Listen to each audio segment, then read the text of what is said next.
Hello friend, आज से हम आरआरबी जनरल साइंस के प्रीवियस ईयर क्वेश्चन सॉल्व करेंगे जिसमें आरआरबी एनटीपीसी ग्रुप डी सारे आरआरबी के सारे एग्ज़ाम के क्वेश्चन इसमें दिए हुए हैं। वो आज से मैं स्टार्ट कर रही हूँ, जो कि रेगुलर बेसिस पे ये कंटिन्यू चलेगा। यहाँ मैं बायोलॉजी का क्वेश्चन कर रही हूँ। जो क्वेश्चन नंबर 1 है, who introduce binomial nomenclature. Binomial nomenclature को किसने इंट्रोड्यूस किया है? तो ये इसका आंसर होगा डी होगा, कार्लस लिनियस।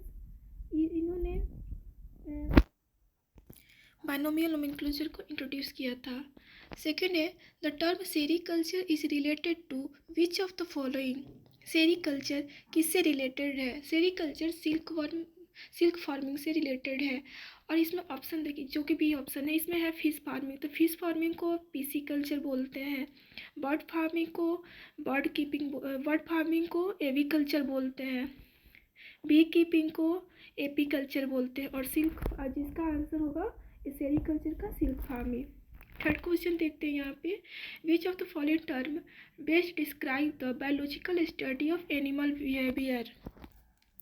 एनिमल बिहेवियर को बेस्ट डिस्क्राइब कौन सा टर्म कर रहा है? इसका आंसर होगा डी, इथोलॉजी। इथोलॉजी का मतलब होता है, इथोलॉजी में हम लोग एनिमल बिहेवियर का स्टडी करते हैं।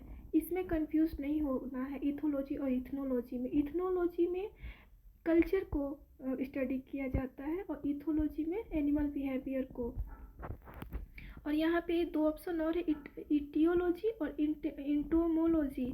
इटियोलॉजी में हम लोग डिजीज़ को साइंटिफिक स्टडी करते हैं इटियोलॉजी में, और इंटीमोलॉजी में इंसेक्ट के बारे में पढ़ते हैं। Fourth question, the cultivation of high value crops such as vegetable, fruits and flower is called.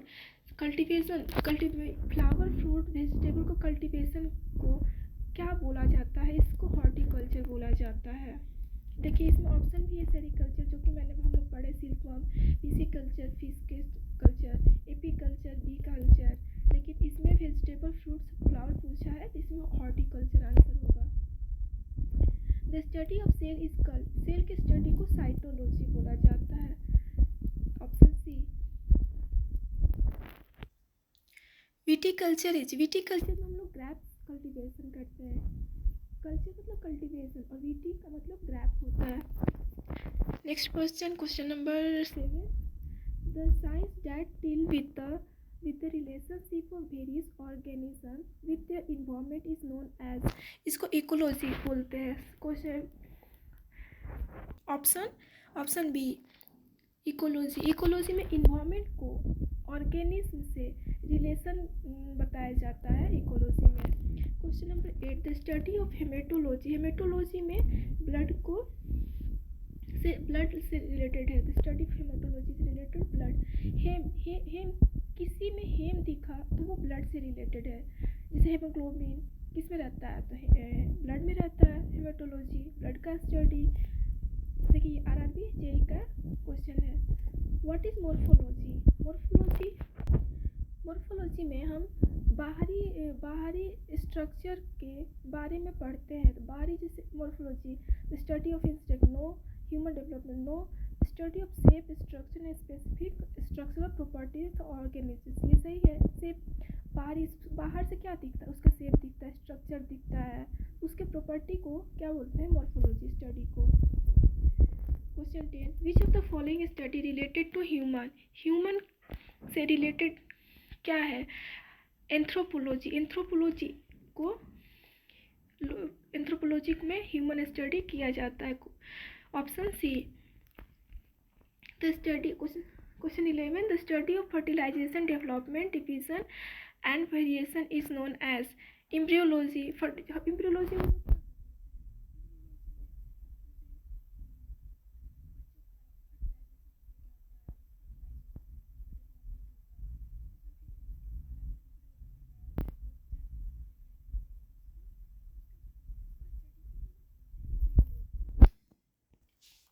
Question 12. Which branch of zoology is closely related to the study of sociology of human race? अब इसमें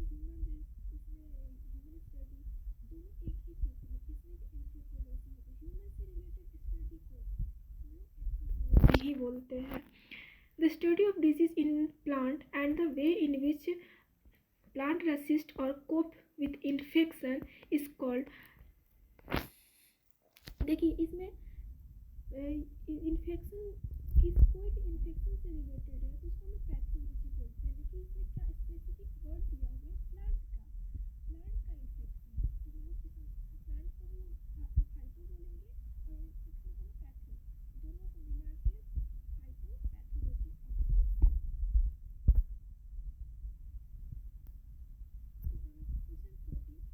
Under which branch of social science is the study of the effect of soil on living things? Soil pedagogy of the bee. Soil का ये भी याद रखना है कि पीडैक को कहीं भी देखें, पीडैक का मतलब soil होता है. Question 15. Which of the following is a branch of physiology and medicine that deal with specific disease and condition of men? Andrology में क्या बोलते हैं हम लोग? एंड्रोलॉजी में हम लोग मेन के इनफर्टिलिटी, सेक्सुअल डिजीज जो भी होता है उसमें एंड्रो में हम लोग मेन के बारे में ही पढ़ते हैं. Question 16. Which of the following discipline of medical science is related to treatment of study of liver? Option B hepatology. Liver से कुछ भी है. हेपेटो मतलब लीवर के सेल को क्या बोलते हैं? Hepatic cell. ऐसे इसमें लीवर की स्टडी को क्या बोलेंगे? हेपेटोलॉजी. लीवर से कुछ भी नहीं होगा, इसमें हेपेटो ही रहेगा. Question 17. Which of the what is the branch of biology related to the classification of organism? Taxonomy में ऑर्गेनिज्म का क्लासिफिकेशन करते हैं. जैसे सिलिनियस बायोनॉमियल नोमेनक्लेचर है जिसमें 2 क्लासिफिकेशन हुआ है. वैसे ही टेक्सोनॉमी को लोग क्लासिफिकेशन ऑफ ऑर्गेनिज्म से रिलेट करते हैं. Question 18. Taxonomy is basically related to. Same question है. टेक्सोनॉमिकली बायोडाइवर्सिटी से रिलेटेड है. Zoology is the study of zoological park में क्या होता है? जानवर होते हैं, एनिमल्स होते हैं. वैसे ही जूलॉजी, जू कहीं भी दिखे animal. Logy means study. 20. Question 20. what is the branch of science that deal with the life or the possibilities of life beyond the earth? अर्थ के बियॉन्ड, अर्थ से बाहर. तो बाहर का मतलब एक्सो बायोलॉजी लाइफ के बारे में पढ़ना है, जिसमें लाइफ के बारे में हम लोग किस में पढ़ते हैं? बायोलॉजी में. लेकिन बियॉन्ड द अर्थ मतलब जिसमें लाइफ एग्जिस्ट हो तो उसको एक्सो बायोलॉजी बोलेंगे. मतलब एक्सो मीन्स आउटसाइड, बायोलॉजी में life, study of life. Question 21. is the study of behavior of elements and human-like species such as monkey, apes, forest animal, etc. Primate को बोलेंगे monkey, ape और animal. क्या है? प्राइमेट है. इसके स्टडी को क्या बोलेंगे? Primatology. 22. Which of the following is the study of a spider? Spider की स्टडी को आर्केनोलॉजी बोलेंगे. आर्केनो मतलब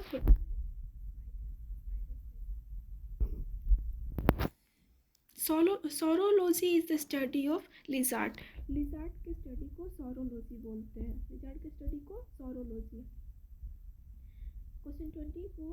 is a written document that draw from research depicting an anthropology culture. Ethnography. Ethnography is a document that draw from research depicting anthropological culture. 25.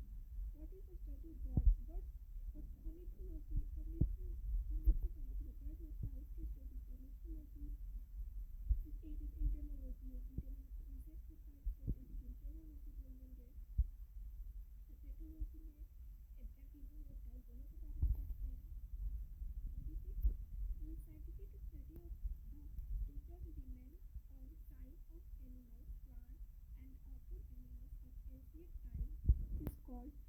Palaeontology ancient time से related कुछ भी रहेगा।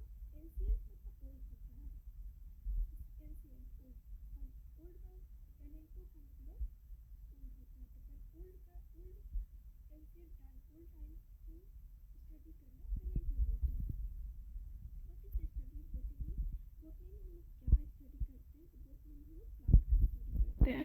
Oncology, oncology cancer से study होता है, cancer से related होता है। What is mycology? Mycology study of fungi होता है, लेकिन इसमें फंजाई नहीं दिया है, तो इसमें हम लोग देखेंगे कि मशरूम जो होता है वो फंगस होता है, फंजाई होता है, तो उसको स्टडी को हम लोग माइकोलॉजी बोलेंगे। माइको देखिए इसमें दिया है ना 30 में, mycology is related to the study of fungi, इसमें फंजाई दिया हुआ है, और इसमें मशरूम दे दिया, तो मशरूम क्या है? फंजाई ही है। What is ओनिरोलॉजी? ओनिरोलॉजी में हम लोग जो सपना रात को सोते हैं, सोने में एक टाइम जो हम लोग सपना देखते हैं, उसके स्टडी को ओनिरोलॉजी बोलते हैं। सेरिकल्चर ये तीसरा क्वेश्चन आ गया है। सेरिकल्चर से रिलेटेड, इसमें सिल्कवर्म का कल्टीवेशन से रिलेटेड होता है। कल्चर मतलब कल्टीवेशन। टॉक्सिकोलॉजी में पॉइजन, टॉक्सिक समझते होंगे आप लोग, टॉक्सिक मतलब पॉइजन का study toxicology. What is the study of fossil का स्टडी को पैलेंटोलॉजी बोलते हैं। पैलेंटोलॉजी, अब देखिए 35 क्वेश्चन ही सेम चीज़ है। Palaeontology deals with the study of fossil. What is the purpose of biosystematic का पर्पस क्या है? तो ऑप्शन डी देखिए, classification of organism based on their evolutionary history and establishment of their phylogeny on the totality of various parameter from all field of study. Systematic हम लोग bio को systematic pattern से की रखते हैं, उसका पर्पस क्या है? तो उसको हम लोग स्टडी करने में आसानी होगा, उसके लिए हम इवोल्यूशनरी रिलेशनशिप बता सकते हैं। हाँ मतलब क्या बोलते हैं, कौन किसके बाद क्या आया, किससे क्या डेवलप्ड हुआ, इस मतलब इससे सिस्टमेटिक तरीके से पढ़ने से हम लोग को यही समझ में आ जाता है, स्टडी इजी हो जाती है, पैटर्न समझ में आ जाता है, पैरामीटर समझ में आ जाता है। 37 what is the study of different type of tissue के स्टडी को हिस्टोलॉजी, सेल के स्टडी को साइटोलॉजी। 38 व्हाट इज एपिडेमियोलॉजी क्या है? Study of occurrence and spread of the disease of large population. जैसे कोरोना आया था तो लोग बोलते थे ना कि बहुत तेज़ी से फैल रहा है, उसको क्या बोले कि एपिडेमिक डिजीज़ है, मतलब एपिडेमिक डिजीज़ मतलब बहुत तेज़ी से फैलना, तो उसको हम लोग उसके स्टडी को हम लोग क्या बोलेंगे? एपिडेमियोलॉजी।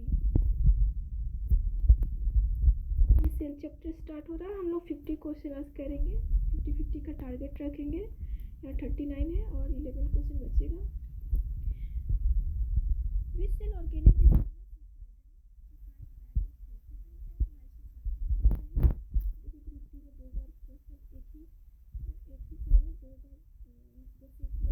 क्वेश्चन पूछ लिया है। 39 question 40 which of the following organelles of the eukaryotic cell are also known as, same question, lysosome. Suicidal bag को लाइसोसोम बोलते हैं। अब यहाँ पे देखिए 41 में क्या है, two type of cell division A and B जो फिगर दिया हुआ है are shown in the figure below, which option provide the correct answer to.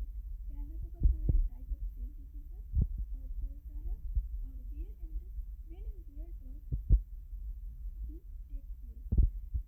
Type of cell division बताना है कि माइटोसिस या मेयोसिस, और ये सेकंड ये बताना है कि कब और कहाँ बी पिक्चर में जो होता है, डिवीजन होता है।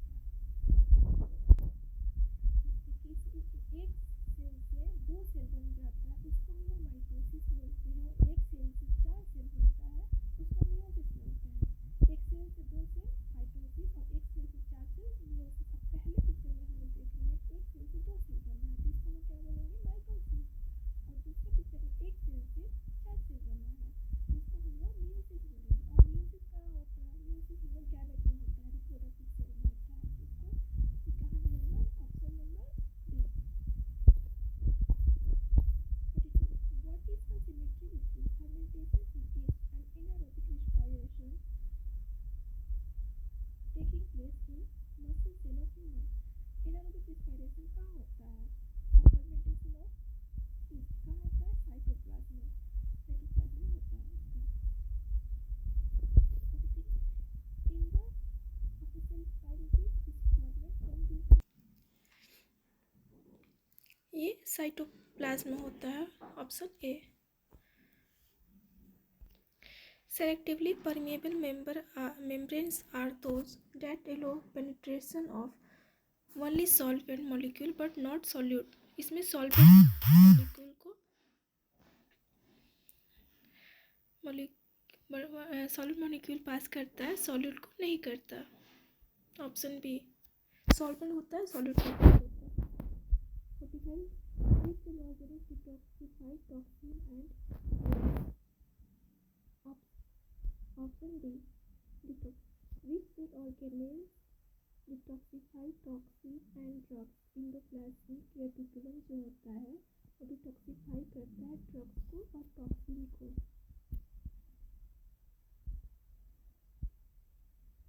46 why are mitochondria considered as weird organisms? Because they contain ribosomes। mitochondria में